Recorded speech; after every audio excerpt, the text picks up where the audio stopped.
Aku paling cuma suka posting story aku lagi recording, tapi aku nggak pernah ngasih tahu juga recording untuk apa sebenarnya.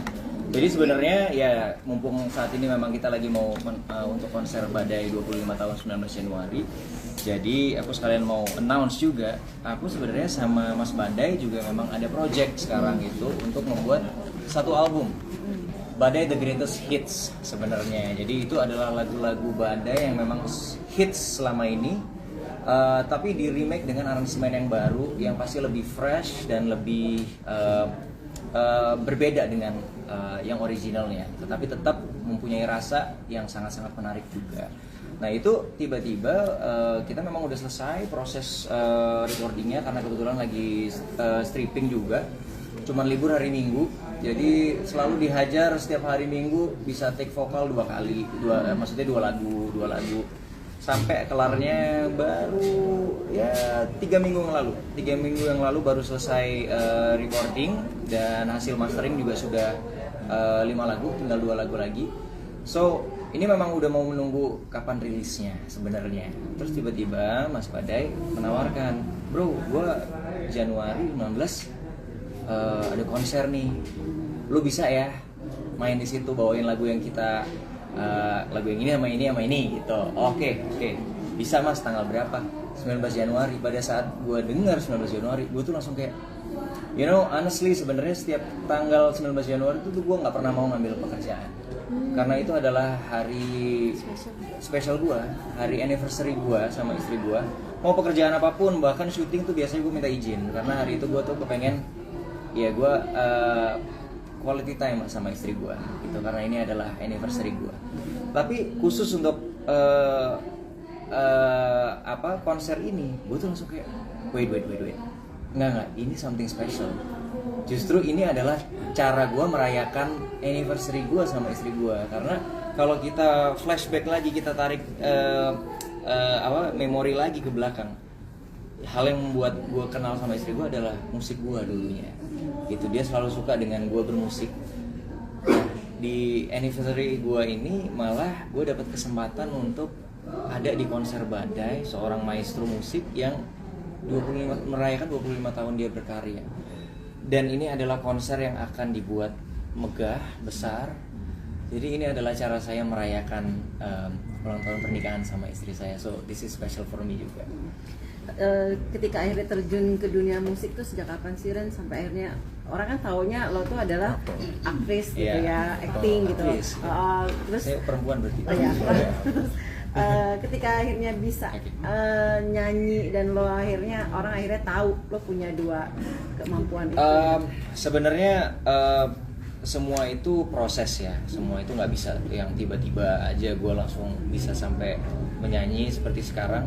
Semuanya ada prosesnya. Jujur pada saat itu aku memulai musik itu dari tahun 2008, dan itu semua karena terpaksa sebenarnya, karena harus mengisi sebuah original soundtrack dari film aku, Oh Baby. Pada saat itu terpaksa aku harus membawakan lagu. Pada saat itu aku sangat-sangat tegang banget, karena aku bukan seorang musisi, aku bukan seorang vokalis, aku nggak tahu bagaimana caranya nyanyi di depan publik.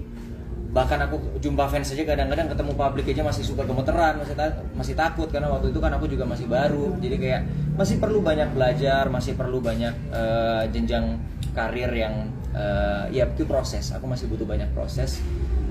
Tetapi seiring dengan berjalannya waktu, aku terus-terusan punya project baru di musik. Aku juga sempat punya band, terus aku juga sempat akhirnya keluarin album solo kemarin.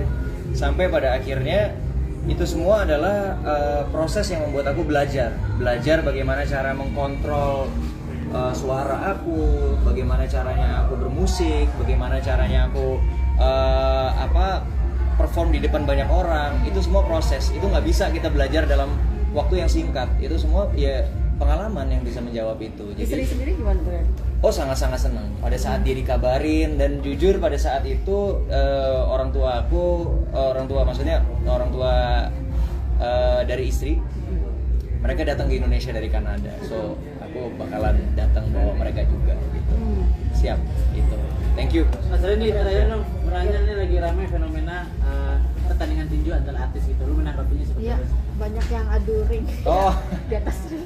Ya menurut gue untuk itu gue positif aja kalau memang banyak pencintanya, banyak yang suka dengan olahraga tersebut. Ada baiknya juga sih, maksudnya membuat orang-orang menjadi punya kecintaan dengan olahraga bela diri tersebut lagi ya. Mungkin untuk saat ini masih di boxing.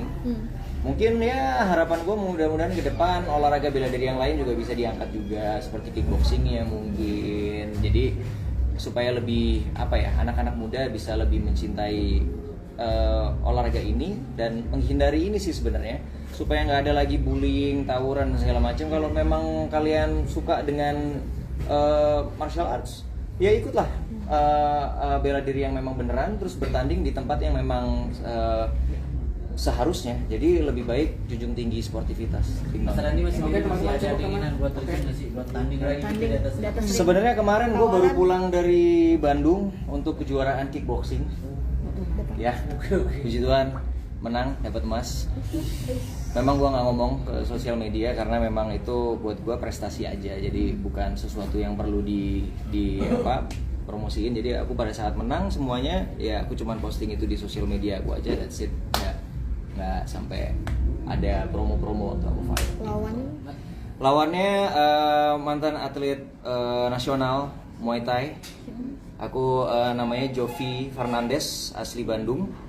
Aku bertanding di situ selama 3 ronde.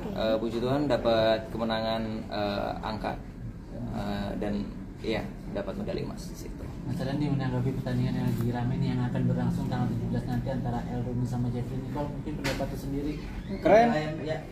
Keren. Maksudnya secara entertainnya mereka juga udah jual Cywarnya juga udah cukup lama.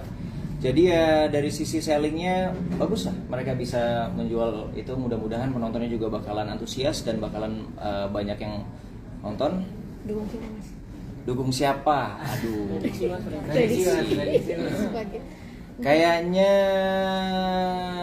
Kayaknya mungkin Jeffrey Nicole. Kenapa Mas Randi? Melihat dari ya aku cuman bisa melihat dari pertandingan sebelumnya ya, dari El dan Jeffrey memang dia tidak terlalu tinggi, memang kalah jarak, tapi kalau Jeffrey bisa masuk dan main di inside fighting, saya rasa dengan berat badan yang sama tapi Jeffrey lebih pendek, dia punya power yang lebih besar daripada El, pasti. Karena pikirin aja, tingginya beda, dia lebih pendek tapi berat badan sama, berarti Jeffrey punya power, punya muscle yang lebih besar daripada El. Jadi kalau sampai Jeffrey bisa masuk ke dalam, aku rasa itu akan menjadi advantage buat Jeffrey untuk bisa memukul dengan power yang cukup kencang. Dan Mas Randi kalau bisa mau terjun lagi untuk tanding tinju, punya penasaran masih buat tanding lawan Sama siapa lawannya? Untuk sekarang sih aku karena kemarin baru selesai menang K1, kayaknya karena memang basicnya aku ada di kickboxing, aku sih lebih tertarik kalau misalnya ada yang mau mengadakan, ayolah, let's go. Kalau bisa kita bikin kickboxing, jangan cuma boxing aja. Aku akan sangat-sangat tertarik siapapun lawannya, kalau mau kickboxing, let's do it. Ayo, gitu menurut aku. Gitu. Kemarin waktu bertanding, untung puji Tuhan tidak ada yang cedera, paling cuma biru-biru di kaki. Ya itu normal lah, namanya juga kickboxing kan pasti ada tendangan-tendangan di kaki. Ya, itu biasa. So far puji Tuhan syutingnya tetap lancar, jadi nggak ada yang cedera. Makasih Mas Ren.